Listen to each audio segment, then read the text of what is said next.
নমস্কার বন্ধুরা, গল্প দিদির আসরে আপনাদের সকলকে আরও একবার স্বাগত। আশা করি আপনারা সকলে সুস্থ আছেন এবং ভালো আছেন। বন্ধুরা, গল্প দিদির আসরের আজকের নিবেদন বিভূতিভূষণ বন্দ্যোপাধ্যায় রচিত ছোট গল্প কুয়াশার রং। ভয়ানক বর্ষা কদিন সমানভাবে চলিয়াছে, বিরাম বিশ্রাম নাই। পুতুল মেষের বাসায় নিজের সিটটিতে বসিয়া বসিয়া বিরক্ত হইয়া উঠিয়াছে। কোথায় বা বাহির হইবে, যাইবার উপায় নাই কোনো দিকে। ছাদ চুইয়া ঘরে জল পড়িতেছে। সকাল হইতে বিছানাটা একবার এদিকে একবার ওদিকে সরাইয়া আর কতক্ষণ পারা যায়। সন্ধ্যার সময় আরও জোর বর্ষা নামিল। চারিদিক ধোঁয়াকার হইয়া উঠিল। বৃষ্টির জলের কুয়াশার ফাঁকে ফাঁকে গ্যাসের আলোগুলো রাস্তার ধারে ঝাপসা দেখাইতেছে। প্রতুল একটা বিড়ি ধরাইল। সকাল হইতে এক বান্ডিল বিড়ি উঠিয়া গিয়াছে। বসিয়া বসিয়া বিড়ি খাওয়া ছাড়া সময় কাটাবার উপায় কই? সিগারেট কিনিবার পয়সা নাই। এই সময়টা সিগারেট খাইয়া কাটাইতে হইলে 2 বাস্ক ক্যাভেন্ডার নেভিকার সিগারেট লাগিত। পুতুলের হঠাৎ মনে পড়িল, এবেলা এখনো চা খাওয়া হয় নাই। মেষের চাকরকে ডাকিবার উদ্যোগ করিতেছে। এমন সময় দুয়ারে কে ঘা দিল। হয়তো ওর চাকরের মনে পড়িয়াছে তাহার ঘরে চা দেয়া হয় নাই। দুয়ার খুলিয়া পুতুল অবাক হইয়া চাহিয়া রইল। এই যে পুতুল দা, ভালো আছেন? নমস্কার, এলাম আপনার এখানেই। এটি 30-32 বছরের লোক। গায়ে ময়লা পাঞ্জাবি, পায়ে রবারের জুতো, হাতে একটা ছোট্ট টিনের সুটকেস। সঙ্গে একটি বছর 9-10 ছোট্ট ছেলে লইয়া ঘরে ঢুকিল। ছাতি হইতে জল গড়াইয়া পড়িতেছে। ভিজা জুতায় ঘরের দুয়ারের সামনের মেঝেটাতে জলের দাগ পড়িল। খোলা দরজা দিয়া ইতিমধ্যে বৃষ্টির ঝাপটা ঘরে ঢুকিল। আয় রে খোকা, যা গিয়ে বস দিকে যা। তোর জ্যাঠা মশাই, প্রণাম কর। দাঁড়া, পাটা মুছে দি গামছা দিয়ে। এবার যা। পুতুল তখনও ঠিক করতে পারে নাই লোকটা কে, এমন দুর্যোগের দিনে তাহার আশ্রয় গ্রহণ করিতে আসিয়াছে। দেশের লোক, গ্রামের লোক তো নয়। কোথায় ইহাকে দেখিয়াছে। হঠাৎ তাহার মনে পড়িয়া গেল, এই যে শশধর, নাগপুরের শশধর গাঙ্গুলি, এত বড় হইয়া উঠিয়াছে, সেই 18-19 বছরের ছোকরা। আর বাল্যের সেই চমৎকার চেহারা এত খারাপ হয়ে উঠিল কিভাবে? চিনতে পেরেছেন পুতুলদা? হ্যাঁ, এসো এসো, বসো। ও, কতকাল পরে দেখা। তা তুমি জানলে কি করে যে আমি এখানে আছি? ভালো, বেশ ভালো। এটি কে? ছেলে? বেশ বেশ। শশধর রাঙা দাঁত বাহির করিয়া এক গাল হাসিয়া বলিল, তা হবে না। সে আজ কত বছরের কথা বলুন তো? আজ 12 কি 13 কি 14 বছরের কথা হয়ে গেল। আপনার ঠিকানা নিলুম জীবন ভট্টাচার্যের কাছ থেকে। জীবন ভট্টাচার্যকে মনে পড়ছে? সেই যে জীবনদা আমাদের লাইব্রেরির সেক্রেটারি ছিলেন। কিন্তু জীবনবাবু বা আমার ঠিকানা জানলেন কি করে? তার সঙ্গেও তো 12-13 বছর দেখা নেই। যতদিন নাগপুর ছেড়েছি ততদিন তার সঙ্গেও। জীবনদার শালার এক বন্ধু, আপনারও বন্ধু, রাধিকা বাবু। চিনতে পেরেছেন এবার? সেখানে জীবনদা শুনেছে। আপনি তো আমাদের কোনো খবরই রাখেন না, আমরা কিন্তু রাখি। এই, স্থির হয়ে বস খোকা। 1 কাপ চা খাওয়াবেন দাদা? বড্ড ঠান্ডা। সঙ্গে ছোট্ট ছেলেটি অমনি বলতে শুরু করিল, খিদে পেয়েছে বাবা, ও বাবা, আমার খিদে পেয়েছে। তাহার বাবা ধমক দিয়া বলিল, থাম। ছোড়ার অমনি খিদে পেয়ে গেল, থাম না। খেয়েছিস তো দুপুরবেলা? পুতুল বলিল, আহা, ওকে ধমকাচ্ছ কেন? ছেলে মানুষের খিদে তো পেতেই পারে। দাঁড়াও খোকা, আমি খাবার আনাচ্ছি। চা ও জলযোগের পর্ব মিটিয়া গেলে পুতুল বলিল, তারপর শশধর, এখন হচ্ছে কি? শশধর বলিল, করব আর কি, রামজীবনপুরের ইউপি স্কুলের হেড পণ্ডিত। আজ দুদিন ছুটি নিয়ে কলকাতায় এলুম, একটু কাজ আছে। ভালো কথা পুতুলদা, এখানে একটু থাকবার জায়গা হবে তো?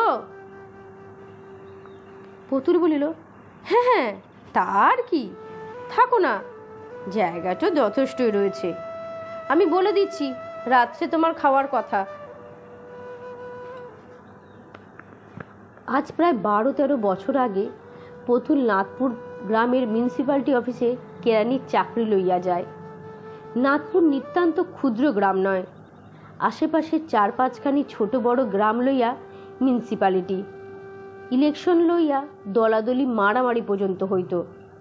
লাইব্রেরি ছিল, ডাক্তারখানা ছিল, হাই স্কুলও ছিল, একটা পুলিশের ফাঁড়ি পর্যন্ত ছিল। একদিন নিজের ক্ষুদ্র বাসাটিতে বসিয়া একটি 18-19 বছরের ছোকরা আসিয়া প্রণাম করিয়া বলিল, আপনি বুঝি আমাদের গ্রামে নতুন এসেছেন?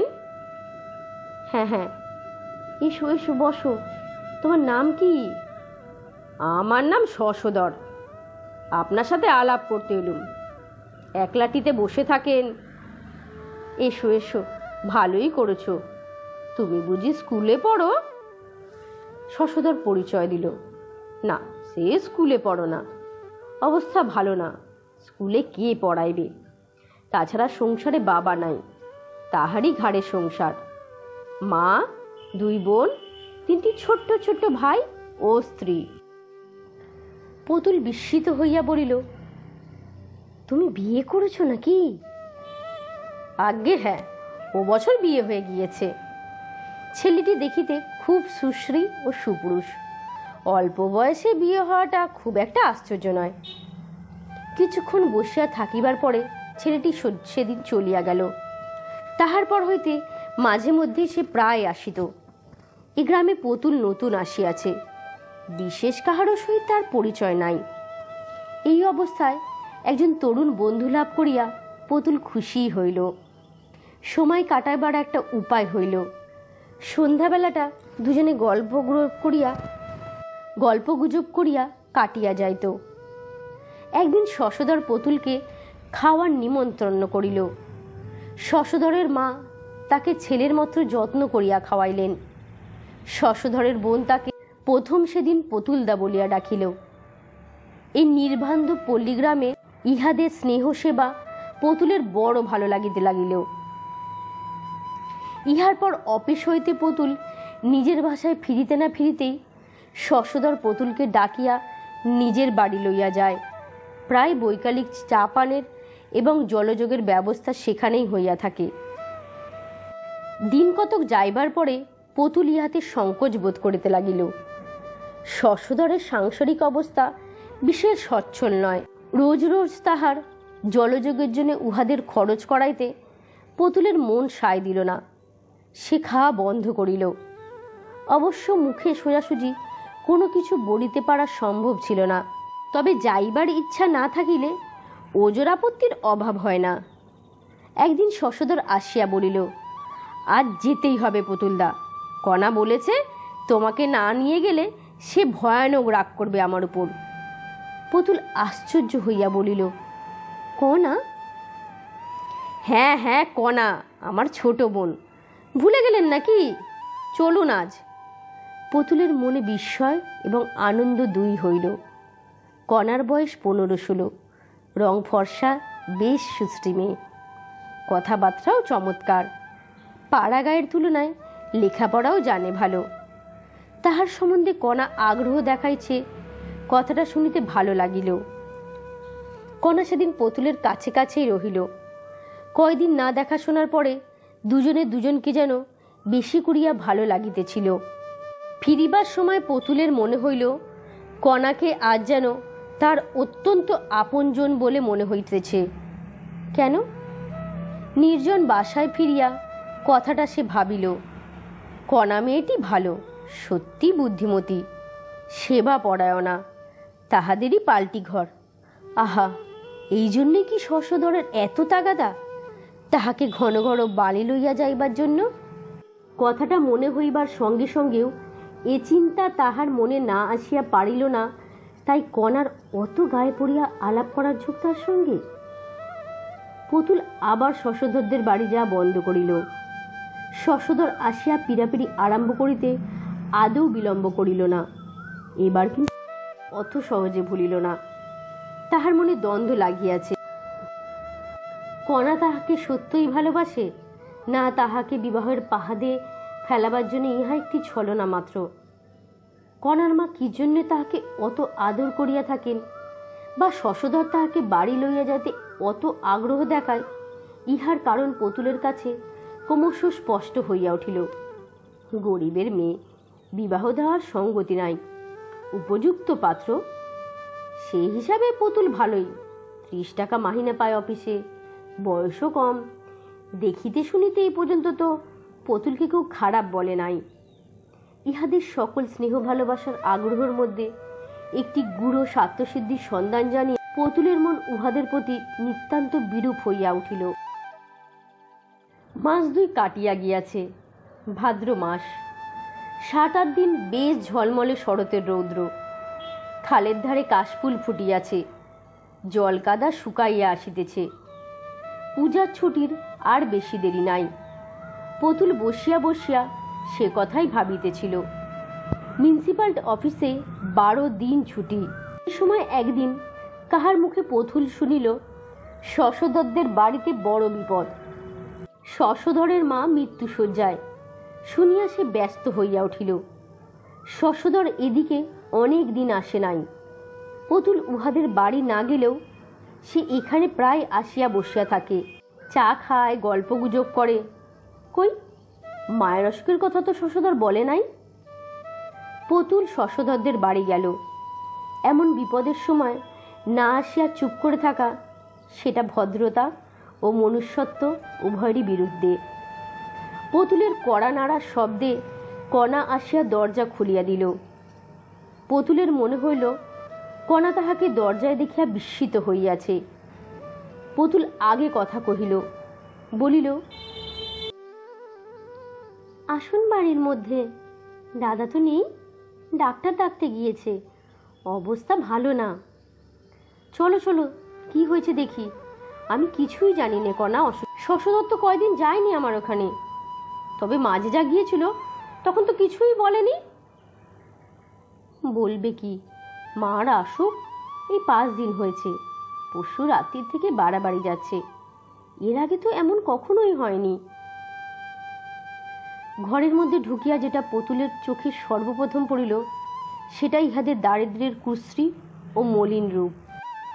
সে নিজেও বড় লোকের ছেলে নয়, কিন্তু তবুও তাহাদের বাড়িস্থালির যে শ্রী ছাদ আছে, এখানে তার সিকি ভাগও নেই। কণা বলিল, এতকাল আসেননি কেন এদিকে? আমাদের তো ভুলেই গিয়েছেন। পুতুলের মনে কষ্ট হইল। কণার ক্লান্ত, উদ্বেগপূর্ণ এবং ঈষৎ বিষণ্ণ চোখ দুটির দিকে চাইয়া তাহার মনে হইল সে বড় নিষ্ঠুর কাজ করিয়াছে এতদিন এখানে না আসিয়া। কণা বড় ভালো মেয়ে। যতক্ষণ পুতুল তাহাদের বাড়িতে রহিল, ততক্ষণের মধ্যে পুতুল জানিতে পারিল কণার কি কর্তব্য জ্ঞান। রুগ্ন মা কি সেবাটাই করিতেছে কণা। এত দুঃখ উদ্বেগে কণার সুন্দর রূপ ম্লান হয় নাই। অনেক মেয়েকে সে দেখিয়াছে, সাজিলে গুজিলে সুশ্রী বলিয়া মনে হয়, কিন্তু মলিন কাপড় পরিয়া থাকিলে বা চুল বাঁধা না থাকিলে কিংবা সদ্য ঘুম থেকে ওঠা অবস্থায় দেখিলে বড় খারাপ দেখায়। কণার রূপের মধ্যে এমন কিছু একটা আছে যাহাতে কোনো অবস্থাতেই তাহাকে খারাপ দেখায় না। এত অনিয়মিত রাত্রি জাগরণ, উদ্বেগ, পরিশ্রমের মধ্যেও কণা তেমনি ফুটন্ত ফুলটির মতো তাজ, তেমনি লাবণ্য ও সুকুমার মুখে। কণার সম্বন্ধে এই একটি মূল্যবান সত্য আবিষ্কার করিয়া পুতুল আনন্দিত ও বিস্মিত দুই হইল। ইহার পর পুতুল কয়েকদিন কণাদের বাড়িতে নিয়মিত যাইতে লাগিল। রোগিণীর সেবায় সেও কণাকে সাহায্য করিত। স্টোভ জ্বালা, জল গরম করা, বিছানার চাদর বদলানোর সময় রোগিণীর বিছানার এক পাশে সরানো, ডালিম বেদনার দানা ছাড়ানো। পঞ্চম দিনের প্রাতঃকালে কণার মা যখন ইহলোকে মায়া কাটাইয়া চলিয়া গেলেন, তখন সেই শোকসন্তপ্ত পরিবারকে সে যথাযোগ্য সান্ত্বনা দেবার চেষ্টা করিতে, দাহকার্য করিবার খরচপত্র সে নিজ হইতেই দিল। কারণ শশধর একেবারে কর্দব শূন্য সেদিন। নিজে শ্মশানে গিয়া শেষ পর্যন্ত রহিল। আবার সকলের সঙ্গে সেখান হইতে কণাদের বাড়ি ফিরিয়া আগুন তাপিল এবং নিমের পাতাও দাঁতে কাটিল।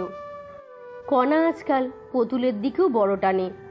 তাহার সুখ দুঃখ, সে রাত্রে ঘুমাইল কিনা, তাহাকে চা দিয়া হইল কিনা, এবং সেই সঙ্গে কিছু না কিছু হোক এক মুঠা মুড়ি ও তেল নুন মাখিয়া দেয়া, এসব দিকে কণার সতর্ক দৃষ্টি। এত দুঃখ বিপদের মধ্যেও ইহাই পুতুলের মনে বড় আনন্দ দিয়াছে কদিন। শ্রাদ্ধের আগের দিন পুতুল শশধরকে নিজের মাহিনা হইতে 20টি টাকা দিয়া তাহাকে কি কি করিতে হইবে, কি কি করিতে হইবে না তাহার পরামর্শ দিল। জিনিসপত্র লোকজন খাওয়ানোর ফর্দ করিল। সামান্য তিল কার্চন সাধ্য হবে। শ্রাদ্ধর দিন 12টি ব্রাহ্মণ এবং নিয়ম ভঙ্গের দিন জন 15 জ্ঞাতি কুটুম্ব খাইবে। এইসব কথা কণাদের বাড়ি বসিয়াই হইতেছিল। পরামর্শ আনতে পুতুলকে বসিয়া রাখিয়া শশধর কোথায় বাহির হইয়া গেল। পুতুলের বসিয়া থাকিবার কারণ সে এখন বৈকালিক চা পান করে নাই। না খাইয়া গেলে কণা চটিয়া যাইবে। কণা চা লইয়া ঘরে ঢুকুল।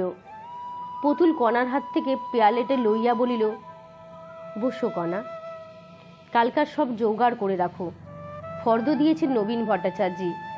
সন্ধ্যের পর একবার দেখে নিও সেখানা। শশধর কেনাকাটা করতে গিয়েছে, যদি কিছু বাদ পড়ে আনিও নিও। আপনি টাকা দিলেন? আমি? হ্যাঁ, তা কত টাকা দিলেন? সে কথায় তোমার দরকার? সে এমন কিছু নয়। তাছাড়া শশধর আবার আমায়, দাদা আবার আপনাকে ছাই দেবে। আপনাকে কথাটা বলবো ভেবেছি। কেন আপনি আমাদের পেছনে এমন করে খরচ করবেন? রোগের সময় অনেক টাকা দিয়েছেন, আবার কাজের সময় দেবেন।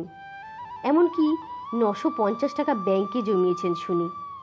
মাইনে তো পান 30 টাকা। আপনার নিজের মা বাবা ভাই বোন তো রয়েছে, তাদের কি দেবেন?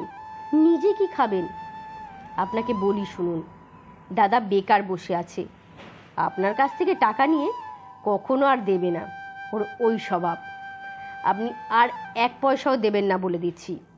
মায়ের কাজ হোক আর নাই হোক, তাতে আপনার কি? আপনি কেন দিতে যাবেন?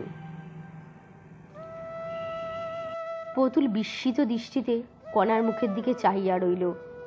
কণার মুখে একটি সবল তেজস্বী সারল্য, সত্যবাদী ও স্পষ্ট ভারী ডাগর দুটি চোখ, যা খোসামত করিতে বা ছলনা করিতে শেখে নাই। কিন্তু কণা আজ কি নতুন ধরনের কথা বলিল, ভারী আশ্চর্যের কথা। এতদিন কণাকে চিনিতে পারি নাই, আজ চিনিল বটে। শ্রদ্ধায় সম্ভ্রমে পুতুলের মুখ পূর্ণ হইয়া উঠিল। কণা সাধারণ মেয়ে নয়।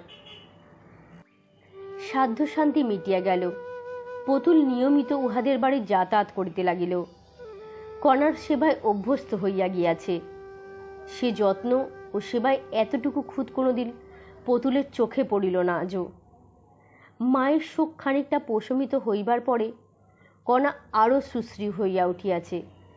পরিস্ফুট যৌবনশ্রী তাহার অঙ্গে প্রত্যঙ্গে। পুতুল ইতিমধ্যে মনে মনে ভাবিয়া স্থির করিয়াছে কি করিয়া কথাটা এবার সে পারিবে। কথাবার্তা পাকা না হয় রহিল, অসহজ কাটিয়া গেলেই বিবাহ হইতে বাধা কি? পরের বাড়ির তরুণী পূর্ণ যৌবনা মেহের সহিত এভাবে মেলামেশা উচিত হইতেছে না। একটা পাকাপাকি কথা হওয়া ভালো। বৈকালে পুতুল কণাদের বাড়ি গেল। কণা আসিয়া বলিল, ওই রে বাস, আমি বলেছি কি না বলেছি, পুতুলদা তো এলো বলে। দুধ নেই চা করার, ও বেলা পিন্টু দুধের কলা আলাদা করে দিয়েছে, আর সব খানি দুধ উপুর করে রেখে দিয়েছে বেড়ালে। বসো, এখানে বসো কণা, চা হবে এখন, তার জন্য কিছু নয়। কণা এখন মাতৃহীন ছোট ভাই বোনের মায়ের স্থান পূর্ণ করিয়াছে, সংসারে সেই এখন কর্ত্রী। পুতুলও তা জানে, কিন্তু এই ক্ষুদ্র কর্ত্রীটি মাঝে মাঝে কিরকম ফাঁদে পড়িয়া যায় পয়সা কড়ির অভাবে, তাহাও পুতুল দেখিয়াছে। কণা তাহাকে কিছুই বলে নাই, কোনো দিন না, কিন্তু সে নানা রকমের টের পায়, যেমন আজও পাইল। কণা কি কাজে একটু উঠিয়া গিয়াছে। পুতুল কণার ছোট্ট ভাই বিনুকে ডাকিয়া বলিল, কি খেয়েছ খোকা বাবু? ভাত খেয়েছি। এখন কি খেয়েছ? আর কিছু নেই, ভাতও নেই, দিদি খায়নি। তখন সে কণার ছোট্ট বোন 11 বছর পিন্টুকে ডাকিল। পুতুল বলিল, কণা খায়নি কেন? পিন্টু বলিল, ভাত ছিল না, ও বেলা চাল ধার করে নিয়ে এলো দিদি ওই সরকারদের বাড়ি থেকে। দাদা কাল কোথায় গিয়েছে, আজও তো ফিরল না। মহেশ চক্রবর্তীর দোকানে অনেক টাকা পাবে, তাই চাল ডাল দেয় না আজকাল। দিদি এখন কোথায় পাবে, কোন দিকে যাবে? পুতুল অনেক কথা ভাবিল। কণা সংসার চালাইতে পারে নাই টাকার অভাবে। সে নিজে যদি বাহির হইতে 2-10 টাকা সাহায্য করে, সেটা সে নেবে না। সে টাকা হাত পাতিয়া চা কন্যার গৌরব ক্ষুণ্ণ হয়। কণাকে সে অপমানের মধ্যে টানিয়া আনিতে তাহার মন সরে না। অথচ এরকম কষ্ট করিয়াই বা কণা কদিন বাঁচিবে? সব দিকে সুমীমাংসা করিতে হইলে বিবাহের কথাটা পাড়িতে আর বিলম্ব করা উচিত নয়। আজই সে কণার সঙ্গে এই বিষয়ে একটা বোঝাপড়া করিবে, তারপর শশধরকে জানাইয়া দিবে। শশধর মানুষ নয়, সে ইতিমধ্যে বেশ বুঝিয়া ফেলিয়াছে। কণা চা লইয়া ঘরে ঢুকিল, বলিল, একটু দেরি হয়ে গেল পুতুলদা, দুধ ছিল না একেবারে। আনলাম ওই রায় কাকাদের বাড়ি থেকে, দেখুন না চাটা খেয়ে কেমন হয়েছে। পুতুল বলিল, ব্যস্ত হয়ে ঘুরছো কোথায় কণা? বসো এখানে, কথা আছে তোমার সাথে। শীতকালের বিকাল, কণাদের বাড়ির চারিপাশের বন জঙ্গলে বনমৌলির লতার ফুলে ফুল ফুটিয়াছে। বেশ একটা উগ্র সুগন্ধে অপরাহ্নের শীতল বাতাস ভরপুর। ভাঙা ইটের পাঁচিলের গায়ে রাঙা রোদ পড়িয়া কণাদের পুরনো পৈতৃক ভদ্রাসনের প্রাচীনত্ব এবং দারিদ্র্য আরও বাড়াইয়া তুলিয়াছে। কণা বসিল, পুতুলের মুখের দিকে আগ্রহ সহিত চাহিয়া বলিল, কি পুতুলদা? তোমাকে কথাটা বলি, কিছু মনে করো না কণা। অনেক দিন থেকে কথাটা আমার মনে রয়েছে, বলি বলি করে বলা হয়ে উঠছে না। তুমি আমার বিয়ে করবে কণা? আমি অত্যন্ত সৌভাগ্য মনে করব যদি। কণা খানিকটা চুপ করিয়া রইল। খানিকক্ষণ দুজনের কেউ কথা বলিল না। তারপরে কণা ধীরে ধীরে অনেকটা চাপা সুরে বলিল, সে হয় না পুতুলদা। পুতুল বিস্মিত হইল। কণার উত্তর সম্পূর্ণ অপ্রত্যাশিত তাহার কাছে। বলিল, হয় না কণা। কণা মাটির দিকে চোখ রাখিয়া নিম্ন স্বরেই বলিল, কারণ আছে অবশ্য, কিন্তু সে কথা বলবো না, বিয়ে হতে পারেই না। কারণটা জানতে না পারলে বড় খারাপ লাগবে কণা। খুব বেশি কি বাধা আছে? কারণটা আপনি কিছুই জানেন না দাদা? দাদা কি কিছুই বলেনি আপনাকে? পুতুল আরো বিস্মিত হইল। কি জানিবে সে? শশধরই বা তাহাকে কি বলিবে? অত্যন্ত আগ্রহ ও কৌতূহলের সঙ্গে সে বলিল, না কণা, তুমি কি বলছো আমি কিছুই বুঝতে পারছি না। শশধর আমায় কি বলবে? আমি বিধবা, তুমি? হ্যাঁ, 8 বছর বয়সে আমার বিয়ে হয়। 13 বছর বয়সে এই 5 বছর হলো। পুতুলের মাথা বন বন করিয়া ঘুরিতে লাগিল, যেন সর্বশরীর যেন ঝিমঝিম করিতেছে। কণা বিধবা? কণার বিবাহ হইয়াছিল 8 বছর বয়সে? অদিষ্টের কি দারুণ পরিহাস! আর সে কত আকাশ কুসুমনা রচনা করিয়াছে মনে মনে এই কণাকে লইয়া। ইহাদের প্রতি মনে মনে কত অবিচার করিয়াছে, তাহাকে জামাই করিবার উদ্দেশ্যে কত আরোপ করিয়াছে। গ্লানি এবং অনুতাপে পুতুলের মন পূর্ণ হইয়া গেল। কিন্তু কণা, এ কথা তো আমি কিছুই জানি নে, আমাকে তো কেউ কিছুই বলেনি। আমার কিন্তু ধারণা ছিল, আপনি জানেন, দাদা বলেছে আপনাকে। আমিও অবাক হয়ে গেছি এই কথা শুনে। একটা কথা বলবো, বিধবার পুনর্বিবাহ তো হচ্ছে এই সমাজে। পুতুলদা, ওইসব কথা থাক। যা হয় না যেখানে, সেখানে সে কথা তোলা মিথ্যে মিথ্যে কেন? না, আমার একটা কথার উত্তর দাও কণা। আমি এমন ধরনের কথা শুনবো না তোমার মুখে। তোমায় সুখী করাই আমার লক্ষ্য। সেই জন্য সংস্কার এবং সমাজ আমি অনায়াসে ঠেলে ফেলে দেব। কণার চোখ দিয়ে জল গড়াইয়া পড়িল। সে মুখ নিচু করিয়া আঁচলের প্রান্ত দিয়া চোখ মুছিয়া বলিল, আপনার পায়ে পড়ি পুতুলদা। পুতুল আর কিছু বলিল না। পরদিন অফিসে আসিয়াই সে চাকরির ইস্তফা দিয়া দিল। এখানে আর সে থাকিবে না, থাকিয়া লাভও নাই। এই 1 মাসের মধ্যে সে কণাদের বাড়ি গেল প্রায় প্রত্যেক দিনই, কিন্তু চাকরিতে নোটিশ দেওয়ার কথা কাহাকেও বলিল না। বিবাহ সম্বন্ধে কণার সাথে আর কোনো কথাও বলে নাই, যদিও কণা আগের মতোই তাহার কাছে নিসংকোচে আসে, বসে, কথাবার্তাও কয়। যাইবার পূর্বে সে কণাদের বাড়ি গেল। অন্যান্য কথাবার্তার পর সে বলিল, কণা, আমি এখান থেকে চলে যাচ্ছি কাল। কণা আশ্চর্য হইয়া পুতুলের মুখের দিকে চাইয়া বলিল, চলে যাবেন? কেন? চাকুরি ছেড়ে দিচ্ছি। সে কি কথা? কথাটা ঠিক তাই, কালই যাচ্ছি। সত্যি? সত্যি। সত্যি মিথ্যে বলে লাভ কি? সে কথা এতদিন বলেননি কেন? না, বলিনি। বলেই বা লাভ কি, যেতে যখন হবেই। কেন? এখানে আপনার অসুবিধা কি হচ্ছিল? ভালো চাকরি পেয়েছেন বুঝি কোথাও? কোথাও না। কণা চুপ করিয়া রহিল। পুতুলও তাই। খানিক পরে কণা বলিল, যাবেন তা জানতুম। বিদেশি লোক আপনি, আপনাকে ধরে রাখে কে? আমাদের কথা আপনি শুনবেননি বা কেন? অনেক জ্বালাতন করেছি, কিন্তু কিছু মনে করো না কণা।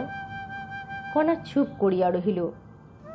এই পর্যন্ত সেদিন কণার সঙ্গে কথাবার্তা।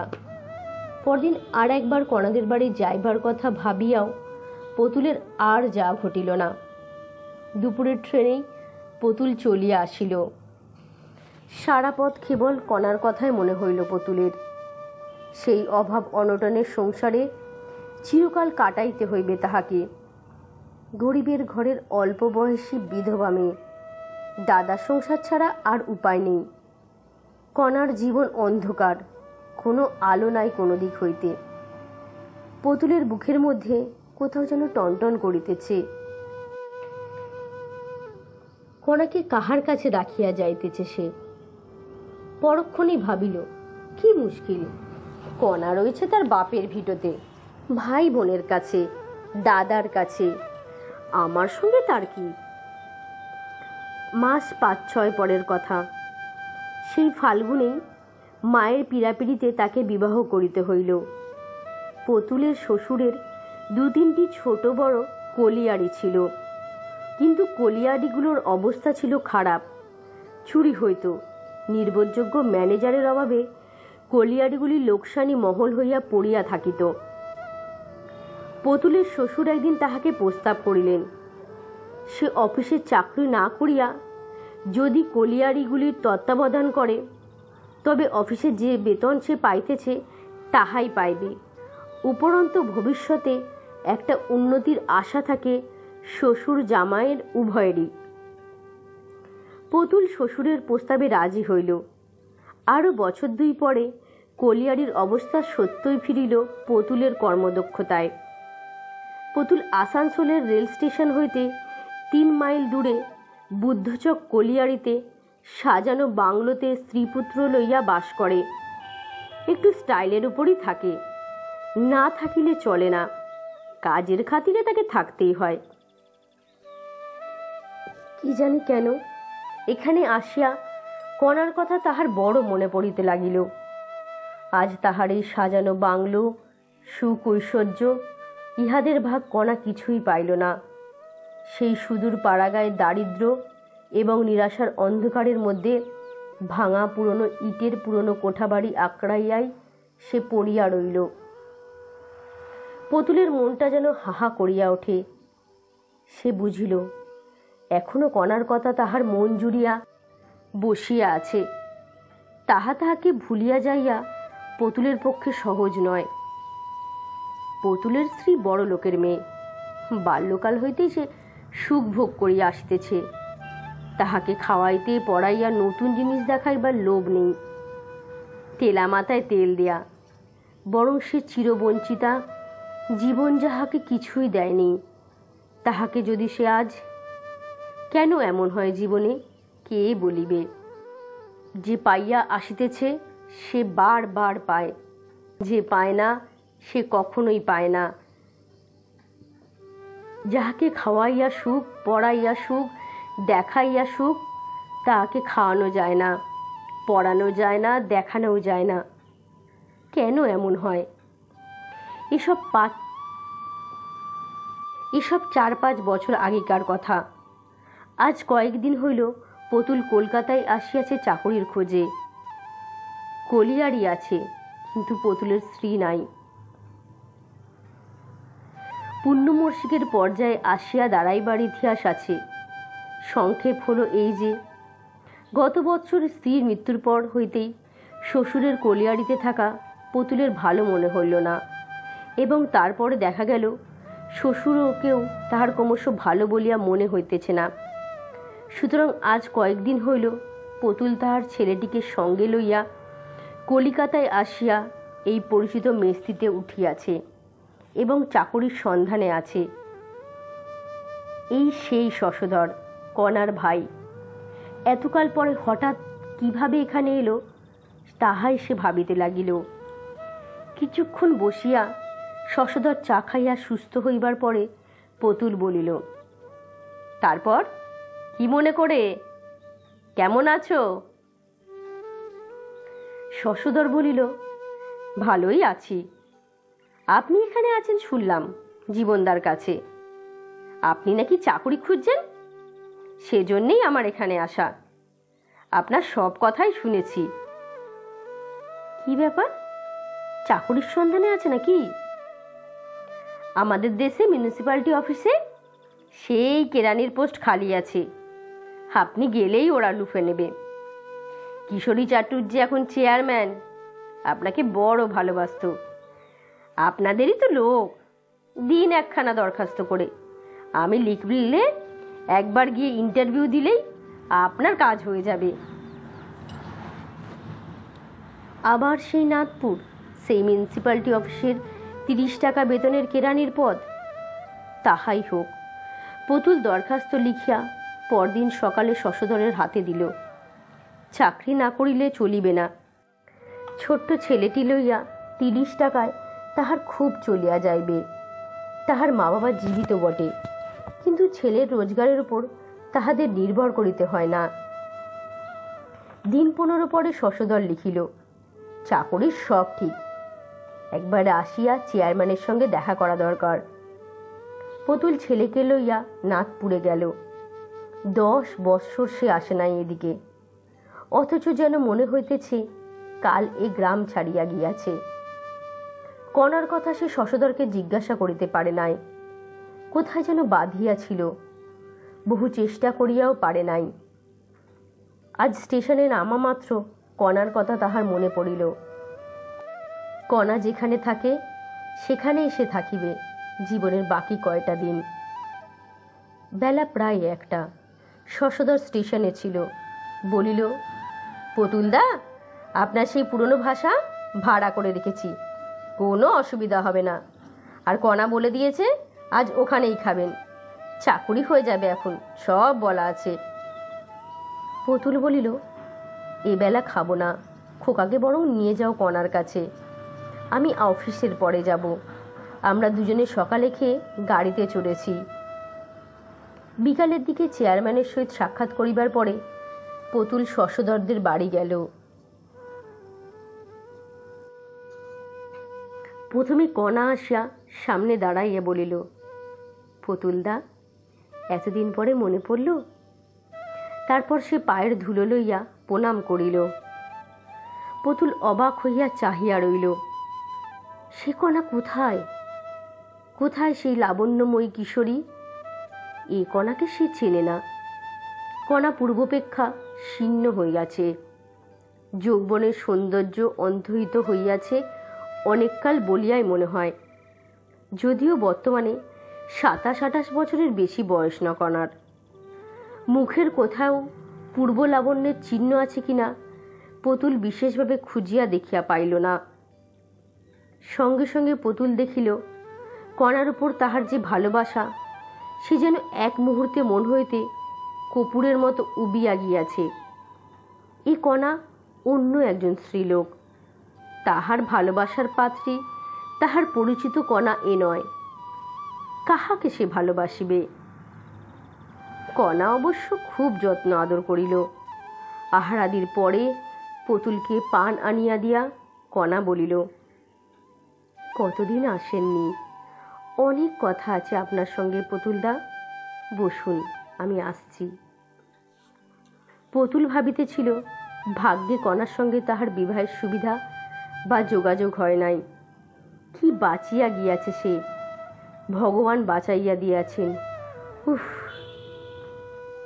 2-4টি মামুলি কথা বলিয়া পুতুল ছেলের হাত ধরিয়া উহাদের বাড়ি হইতে বাহির হইয়া হাঁপ ছাড়িয়া যেন বাঁচিল। পরদিন সকালে শশধরকে ডাকিয়া বলিল, না ভাই, ছেলেটার শরীর খারাপ হয়েছে কাল রাত্রেই।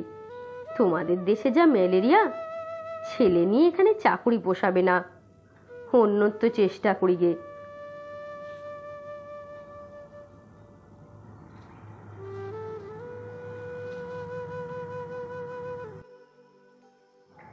বন্ধুরা, শেষ হলো আজ আমার গল্প পাঠ।